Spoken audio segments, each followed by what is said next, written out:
Hello everyone. Thanks for tuning into today's episode of Reddit Readings. Today, we are covering some of this week's top posts from the subreddit r/LetsNotMeet. Hope you enjoy these stories. Reddit Readings, Episode 20. Almost gave a serial killer a car ride. So, a little background here. My father was in the army for 21 years, retired and moved to a very small town in central Florida. He got bored after a couple of years, and even though he didn't need the money between his retirement and what my mom was making as a bookkeeper tax prep, he wanted to go back to work. He started working at various gas stations, and it being a small town, the owners wouldn't care if I came there and helped him out with stocking the coolers, or even running the register, as long as I didn't sell any beer or smokes. This all took place in the late 80s and early 90s. The actual story I'm going to tell took place in 1990, and I remember the date well, because it was shortly after my birthday, and being 15 in Florida, I had just gotten my learner's permit, and my dad would let me drive him to and from work, just to get some experience on the road, both at day and at night. I was sitting in my usual spot at a table that was set up along the windows,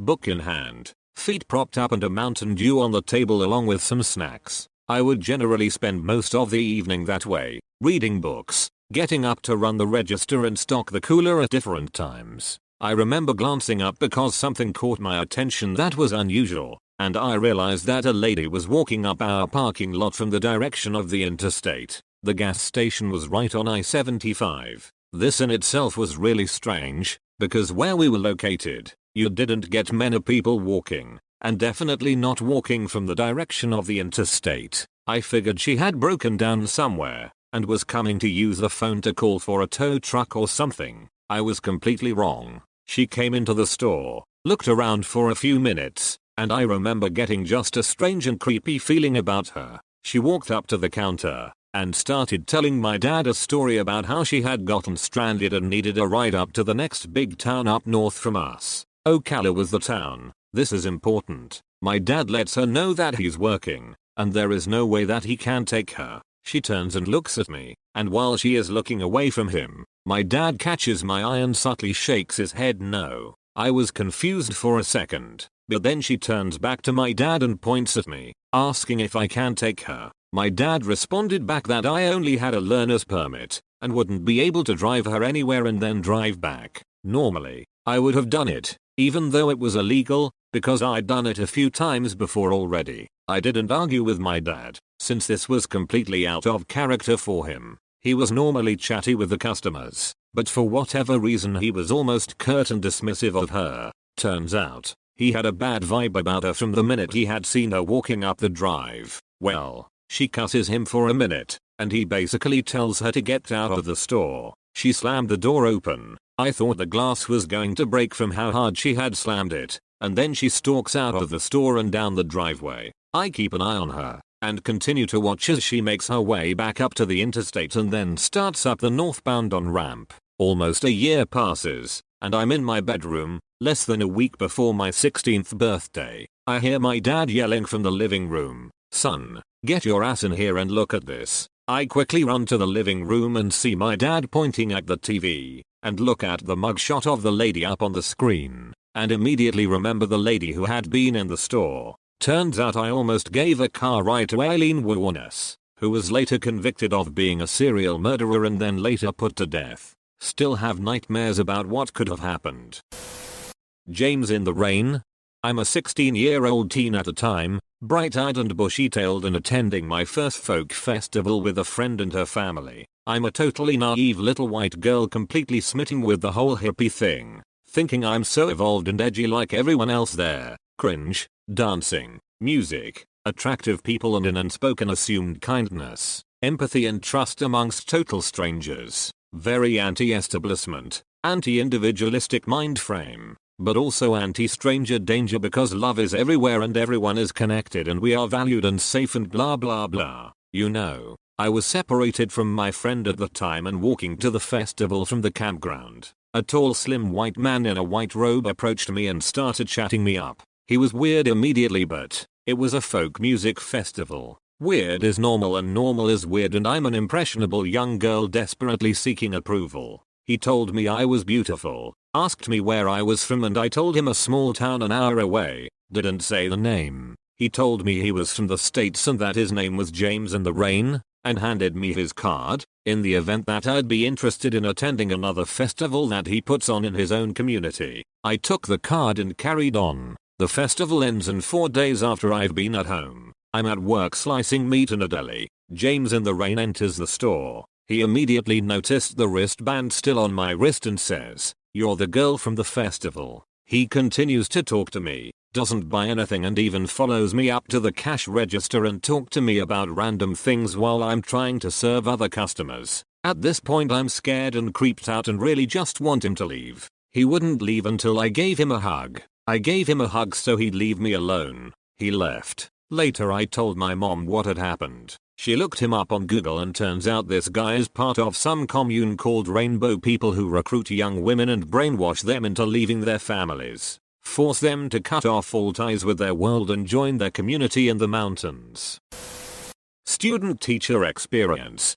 When I was a student teacher, I was 21 and working with mostly seniors in high school, many of which were 17 or 18 years old. One day, the mentor teacher I was working with pulled me aside from teaching my class to inform me other teachers had overheard some students telling each other what they wanted to do to me. While disturbing, many of my friends and colleagues insisted that that's a fact of being a young teacher working with high schoolers. The next day, I had a few girls in my class approach me and inform me that 3 specific boys were no longer just talking about what they wanted to do, but were graphically describing what they were planning on doing to me in the coming weeks. After school, in the parking lot. Far more details than I'd like to share. I went to the administration immediately, and they handled it very quickly and professionally. I was very grateful for their support. I was never touched nor harmed by any of these students, thankfully. What scared the absolute crap out of me, however, is not even a week later, one of those boys was arrested and pulled out of school. I didn't find out immediately, but I eventually learned he was being held for the alleged sexual assault of his younger sister. It makes me sick thinking about it still. I genuinely hope to never meet him again. It's terrifying to think of what could have happened had I not had some wonderful staff and students looking out for me. My old volleyball coach. My junior year in high school, I'm a college freshman now for reference, I started taking a serious interest in my volleyball career. My mom signed me up for a one-on-one lesson with one of the coaches at my local club. He knew his shit and was a perfect coach in every way. In fact, he even offered me a spot on his club team when I told him I couldn't try out because I had torn my ACL. One thing he asked all us players was to add him on Snapchat. None of us were too weirded out. We figured he just wanted to make sure we weren't doing anything bad that could negatively impact us or our club. One day I got a Snapchat from him. I wouldn't say I thought it was weird or creepy, but I felt as though it wasn't right. However, I replied, and since I was a junior and Snapchat streaks were the big thing, I started a streak with him. Until one day I posted a selfie of my mom and I, to which he replied, "Two beautiful women." I know, a pretty innocent thing to say, but I still got a weird feeling from it, so I ended the streak. Things were fine. We had practice 3 times a week and tournaments almost every weekend, until one day in March, I was late to our team lifting that day because I had unified bocce practice after school. Once I got to my club, I rushed into the bathroom to change into my practice clothes. I left my bag sitting on the bench in the bathroom. As I was changing, I heard people come in. One of them called my name, and I realized it was my teammate. She told me that during their lifting, the police had come in and taken our coach to a back room. I immediately texted my mom and asked her to come inside the building so my friends could tell her. Once the assistant coaches and the other players got there, our whole team was in chaos. Practice got cancelled and we were told to go home. Not too long after, it came out that he was grooming and sexually abusing a player on my team. He was arrested and ultimately charged with sexual abuse of a minor, possession and distribution of child pornography, and solicitation of a minor. It was hard for me to accept that a man so close to me, a man that had helped me with so much, was capable of this. My teammate and I got to talking, and the Snapchat streak came up. Apparently, He had Snapchatted her a lot too before she got a weird vibe and ended it, same as I did. We believe that was how he chose his victim, by Snapchatting them for a while and eventually asking them to send inappropriate photos. We got lucky and ended it before we could ever be asked. I think I was drugged by two men. When I was 21, I used to go bar hopping, as college kids often do. It was a fun way to take the edge off of school. One night, it was freezing, in the middle of March, and me and my friends took an Uber and landed in the middle of downtown. We started the night off at a popular bar, this place lined with stone in the rickety basement of an old hotel. I've never been married to alcohol, but I drank my fair share in my life. I kicked it off with a light dessert drink, one White Russian. My friends grabbed a table while I still waited at the bar for my drink. The bar was packed on this night. Throngs of people, murmurs at tables, lots of chattering. Faces became blurry in the mix. As I was seated, two men came up and sat next to me, so that I was between them. From what I remember, one man had a beard and sort of a familiar face to me, like someone I'd passed on the streets of my hometown before. I was from the town. The other was very blonde, slender, hawkish. His eyes seemed to move constantly, surveilling his surroundings. The bearded man struck up a conversation with me and asked for my name. We chatted briefly and lightly of some mundane things, where we'd gone to school, what we were up to now. We looked at each other when we talked. I found out he'd gone to the same high school as me, but a decade earlier. He seemed concerned I was only 21. His brow furrowed when I mentioned my age, and then the blonde man flirted with me, wrapped an arm around me, and leaned in super close so that I could smell his breath, reeking furiously of alcohol. He had a slight accent, Russian maybe. I begged off somehow, turned around to plead with my friends, who were laughing and engaged with each other and aware of none of what was happening to me. Then I grabbed my drink, forced myself away from them, nonchalantly sipped, and sat at the table with my friends. I noticed both of them had turned to stare at me, so I looked away.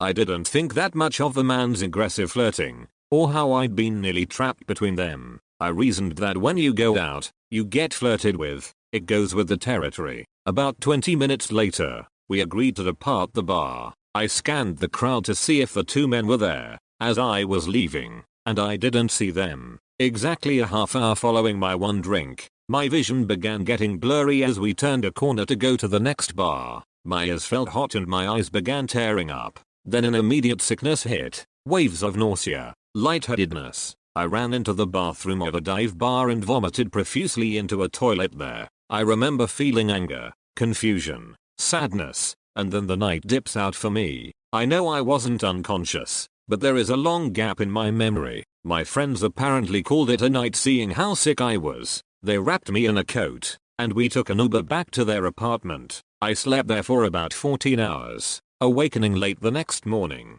I don't even remember sleeping. It was like a long interlude of death. Reflecting back on this, I'm pretty certain I was drugged by those two men. They saw me alone at a bar, and they exploited my vulnerability. I have never had the same effects from drinking as I did that night, even as I've gotten blackout drunk. This was a profoundly different feeling than my typical sickness from alcohol. I don't remember the name of the bearded guy, sadly, and I've never seen either of them since. So those two men, let's not meet.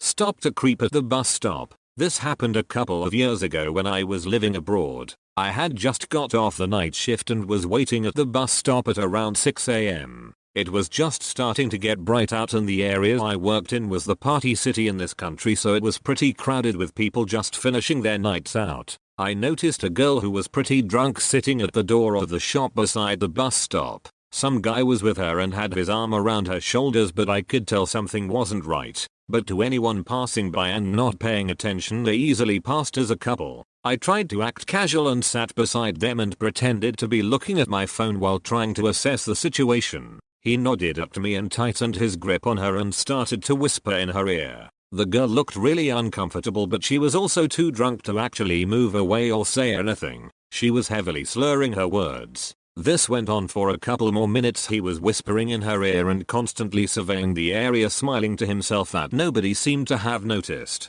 I had about 4 minutes until the bus came and the bad feeling in my stomach was growing worse, so I said fuck it, I need to do something now. I leaned over to the girl and said, "Is this your boyfriend?" The man stared me down and said yes, but I ignored his glare and asked the girl again. She started crying and shook her head no. I asked her if she knew him or ever met him. Again she shook her head no. The man became visibly frustrated and insisted they knew each other. I asked the girl if she was going to my area. She nodded yes. I told her I would bring her there and lifted her up. At this point the dude rolled his eyes and started cursing at me. I held his gaze but was terrified on the inside in case he got on the bus and followed us. Thankfully when the bus pulled up he just turned and walked away. I'm guessing this was because a few people were now there waiting to get on and he didn't want to cause a scene. I sat beside the girl on the bus, which was about a 20-minute ride. She was still quite drunk and slurring her words at this stage, but from what I could piece together she had lost her friends and her phone died.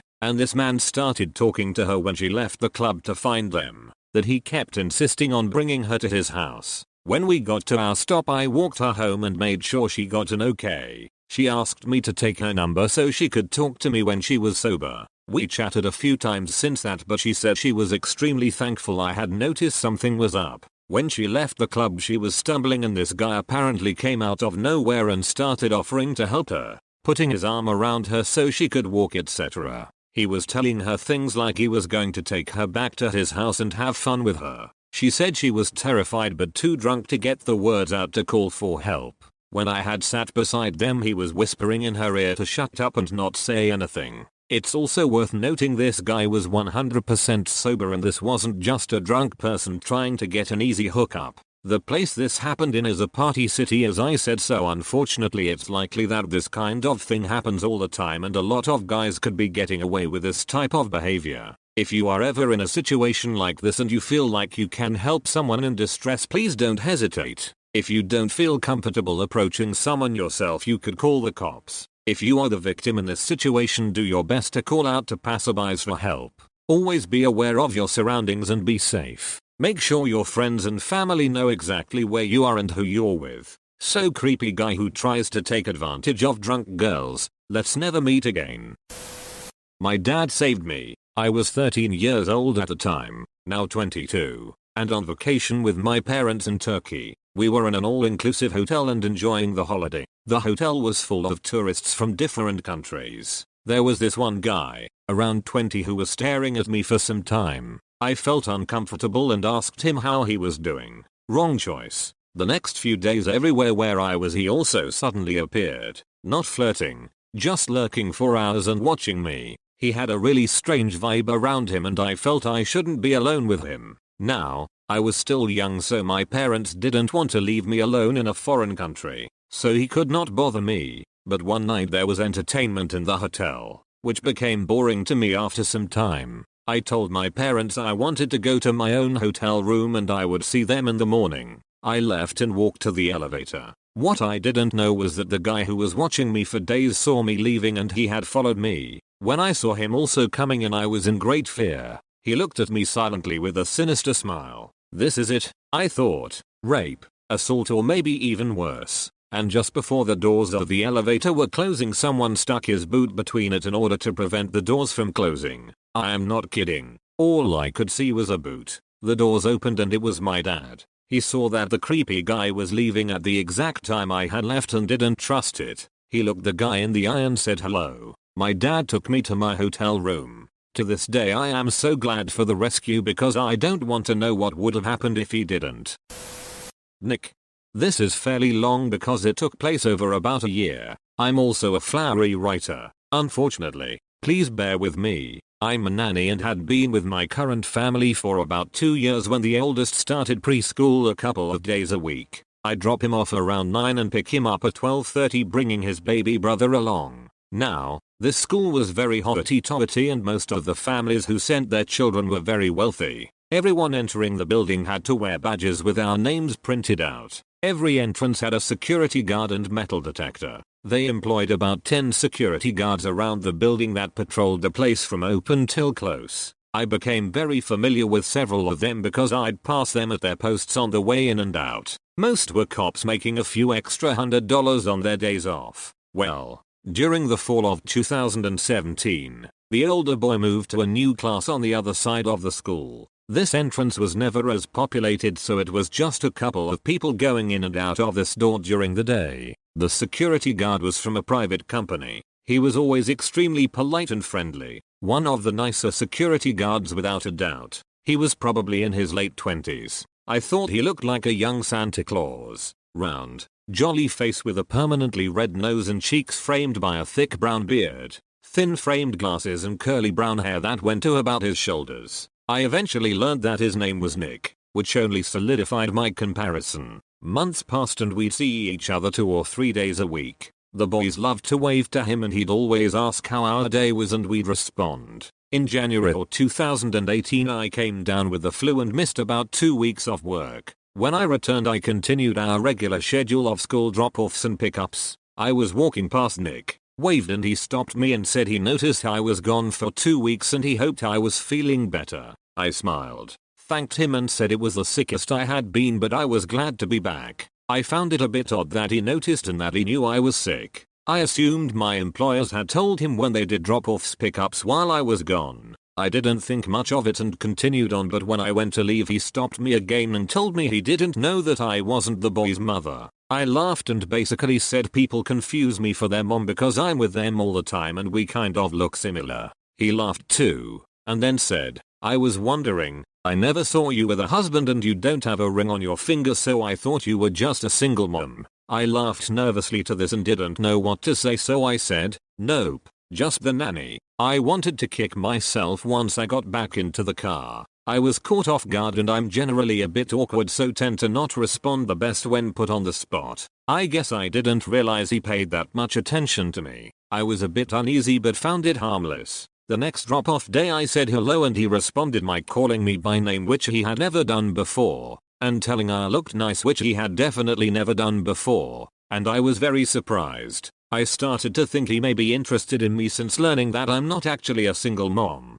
This was weird for me. I'm gay, and I look very gay, so men very seldom take an interest in me, so when they do I'm weirded out. When I left we exchanged a simple goodbye and the rest of the week was pretty non-eventful. In early February I was doing the drop-off yet again when on the way out with a baby strapped to my chest Nick stopped me. He was very courteous but he asked me if I'd be interested in going to dinner with him some weekend. Again, I'm incredibly awkward, so my response was to laugh and I could see he was immediately offended. I apologized and tried to explain that I was actually engaged and had been in a long-term relationship. This was true. His face changed and he said, well, where is your ring? The way he said this made me uncomfortable. I felt accused and defensive. I told him I don't really like wearing jewelry to work, so only wear it on the weekends. I had accidentally scratched the baby with the ring when he was just a newborn and basically decided it wasn't something I'd wear when caring for them. He didn't seem satisfied with my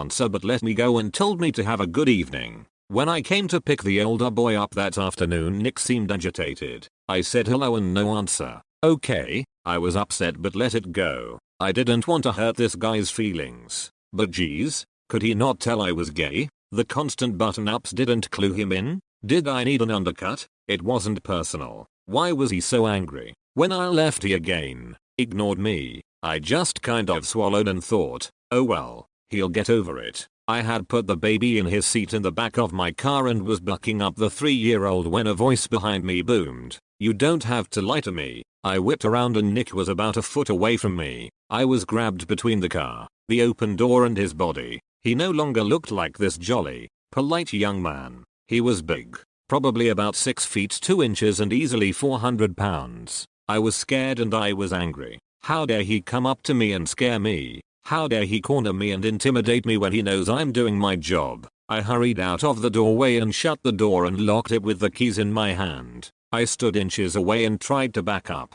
You didn't need to lie to me. If you aren't interested in me, just tell me. I don't like liars. I didn't owe this guy anything but explained that I wasn't lying. I said I'm engaged and it's nothing personal. He was a nice, friendly guy and that I didn't mean to hurt his feelings. He was angry. He huffed and said, oh, you didn't hurt my feelings. I just don't appreciate dishonesty. You lied about being their mother, so I figured you are lying about this too. I was mad. I never once lied about being their mother. He assumed because I was the one doing drop-offs and pickups, our conversations never got beyond hello, good day and goodbye until recently. I decided this conversation was over. He was taking down to me and accusing me of nonsense. I told him I never lied about this or anything and didn't appreciate his tone. I went around and got in the car and he followed but kept his distance and said, "I'm not even sure why I wasted my time on you anyways." I was shocked. He was a completely different person.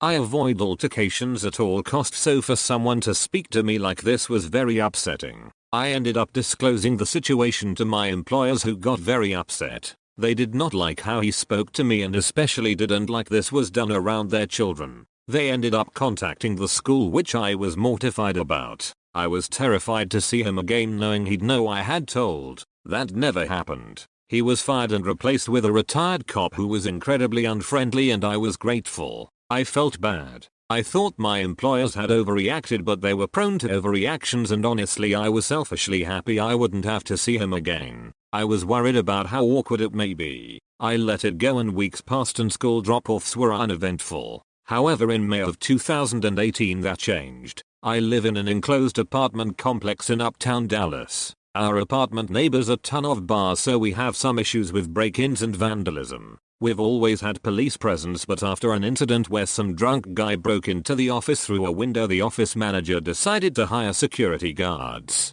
Guess who ended up doing night shifts? Nick. When I first saw him, I was checking my mail and he passed me in his uniform. I froze and he looked me in the eye and said, "Good evening, ma'am." Good. He must have forgotten me. I was shaking as I went up to my apartment and immediately told me fiancée who I saw. She was aware of the situation with Nick at the old preschool, and being the daughter of a cop was always more suspicious and suspected the absolute worst out of everyone. She did not want him to find out which apartment was ours, so we started taking the back elevator and parking in a different area. He only patrolled the office area, the perimeter of the building, so we found it easy to avoid him for a week or so. One day the back elevator was out of order, so I had to take the front elevator from the parking garage up to my apartment on the 4th floor. The elevator stopped in the lobby and Nick walks on and I freeze. I guess he could sense I was anxious. He looked at me and said, "Don't worry, my name. I'm not mad you got me fired, just don't do it again."